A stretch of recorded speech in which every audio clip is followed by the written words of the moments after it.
Bismillahirrahmanirrahim. In the name of Allah, the most gracious, the most merciful.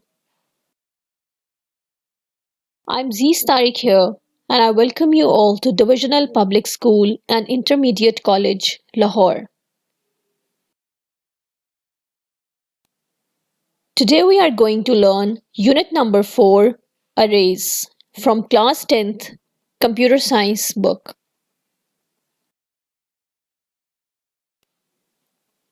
Previously, we have learned that there are named memory locations which can hold only single value, and the types are numeric and string. Can you name them? Yes, you're right. These are variables. The variables which can store only single value are known as simple or unsubscripted variable. The problem here occurs how to store 100 or 1000 values in a program with different names. So we have to handle 100 and 1000 of different names. It would be very difficult to handle and also to remember. The solution to this problem is a data structure known as array. It's a set of consecutive memory locations with the same name.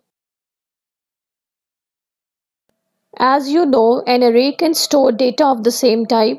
On this basis, we have two types of array, numeric array and string array. The numeric array stores only numbers and the string array stores string or alphabetical data. Let's learn how to declare an array in GW Basic. Syntax is very simple, dim, array name, and in the parentheses, size of array. By default, GW Basic provides an array for storing 10 elements from subscripts 0 to 9.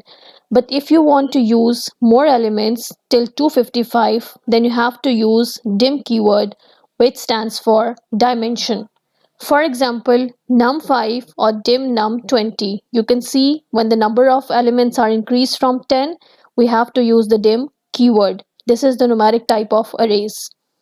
For string type of arrays, the only difference is of the dollar sign. Let's discuss some of the array labels for num5, where num is the name of the array, and 5 means 5 consecutive memory places are reserved with the name num. The values inside a numeric array would be numbers or numerical data, and all these values are known as array values or array data. Each element of the array is represented by array name with an index inside the parenthesis, a number inside the parenthesis, which is known as index value or subscript value. By default, this number starts from 0 until and unless specified otherwise. Same is the case with a string array named $5. $sign indicates that it's a string type array. 5 consecutive memory places are reserved with the name $, and we can store alphabetical or string data in this kind of array. All these values are known as array values or array data, and similarly, each element of the array is represented by the name of the array and with index value, which is also known as subscript. As you have seen that each element of the array is recognized by the array name and subscript value. When we need to access a certain element of the array, we must use a subscript to point to that specific value. That's why array is known as subscripted variable. Okay, let's see how to fill and print an array. There are three methods for filling an array: read data statement, input statement, and let statement, and for printing a single method, that is by print statement. And I hope you are well familiar with all these statements. Let's check an example how to fill an array using read data statement. I'm going to use a for next or counted loop which will be repeated 5 times. Line number 20 will create the array ARR$, a string type array in the memory with 5 consecutive places. Next time means that each time element of the array will be accessed from 1 to 5, and the data line will fill up the data inside each element of the array. Next time when I'm going to use the loop again from I1 to 5, print ARR dollar, it will take us to each element of the array one by one when the value of I is changed and print out the result. Line number 80 is a convention to write and at the end of every program. Let's check the second example, filling an array using input statement. For I is equals to 1 to 4 means that the counter loop will be repeated 4 times and it will ask me to enter the name on the output screen and these will be saved in $n array. When I enter the name, these will be saved in $n and the mentioned index, and from line number 40 till 60 the same will be printed along with the index as mentioned in line number 50.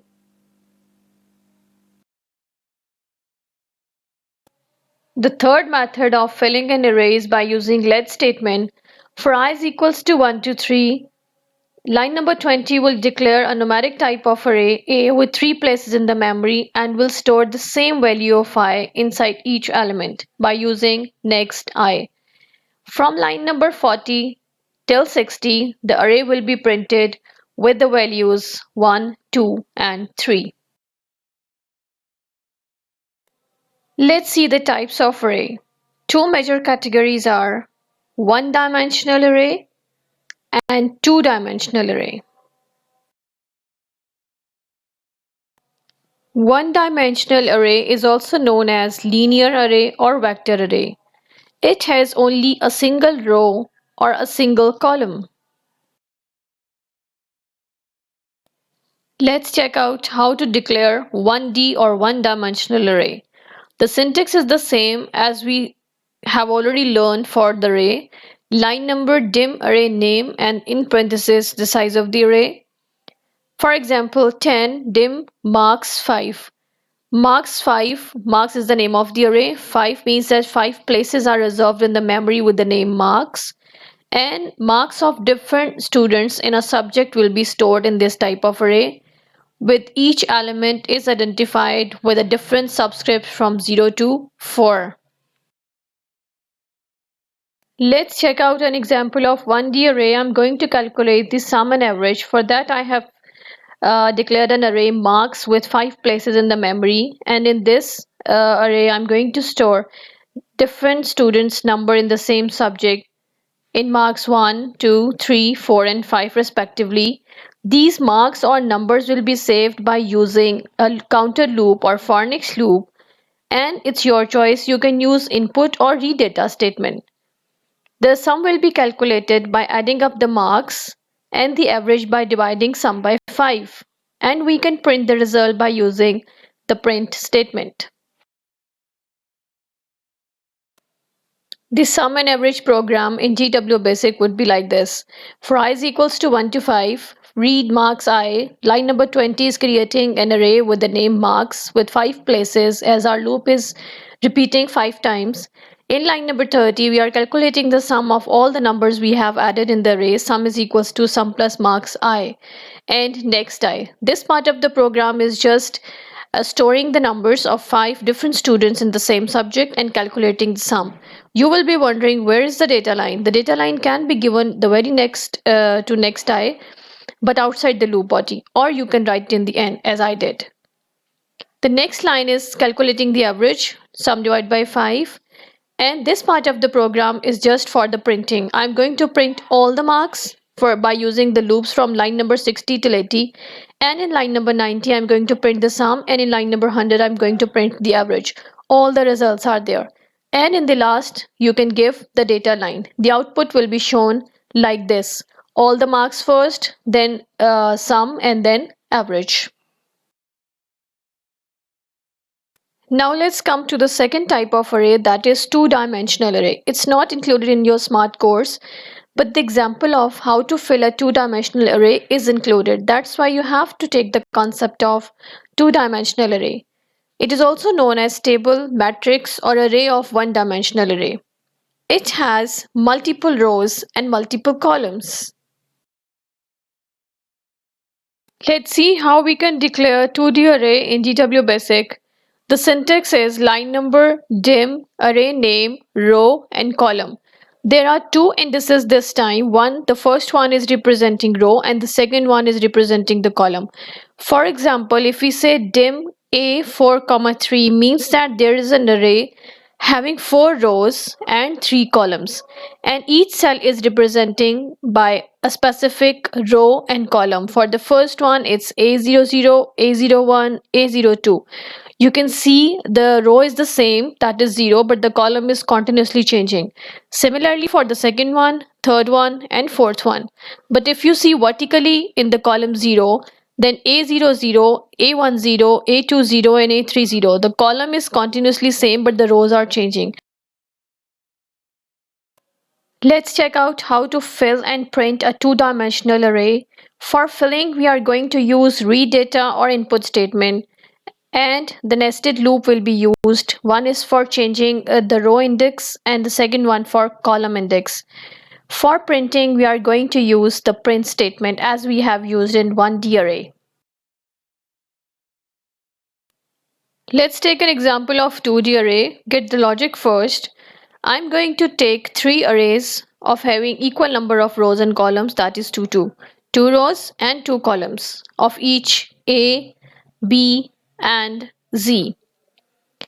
Each element of the cells are represented by indices. There are two types of indices. The first is representing rows and the second one is representing the columns. So we have to use nested loop inside another loop. We are going to use two counter loops to fill these arrays and to retrieve the data stored in it. The first one, the outer one, is used for changing the array, and the second one is used for changing the column number. The data can be given in 2 lines or in the single one. It's up to you. We will add A and B and going to store the result in array Z. Let's check how does it work. When the first time loop will be executed, the outer loop, the row will be 1 and the column will be 1. So the data will be filled in the sequence as 8, 4, and these will be added as 12 in array Z. The second time when the loop will be executed, the outer loop will not be incremented, only the inner one will be incremented and the column will be changed to 2. In the second place, 3 and 5 will be filled and their sum in array Z. Similarly, for the third time, the row will be changed now. The outer loop will be incremented by 1 and we are at the place of A21, B21 and Z21. Then we will store the values 6 and 4 and they result in array Z in the specific row and column number. Last time when the loop will be run, the row will be 2 and the column will be 2 again. The data will be filled as 5, 5, the last two data values and their sum in the last column or in the last row of array Z. You got the logic. Now it's very easy to make the program in GW Basic. We are going to declare three arrays A, B and Z with 2 rows and 2 columns by using the dim statement. Line number 20 and 30 says that we are going to change the rows from 1 to 2 by using the counter loop R, and we are going to change the column by using the C counter loop. Line number 40 will take us to each of the elements of these arrays, ARC and BRC. And in line number 50, we are going to add up all the elements of A and B and store the result in Z. In line number 60, 70, 80 and 90, these two loops are used to print the result stored in Z array. The line number 80 says only print without any parameters, means that it will print a single line, or you can say that it will change the line in the output.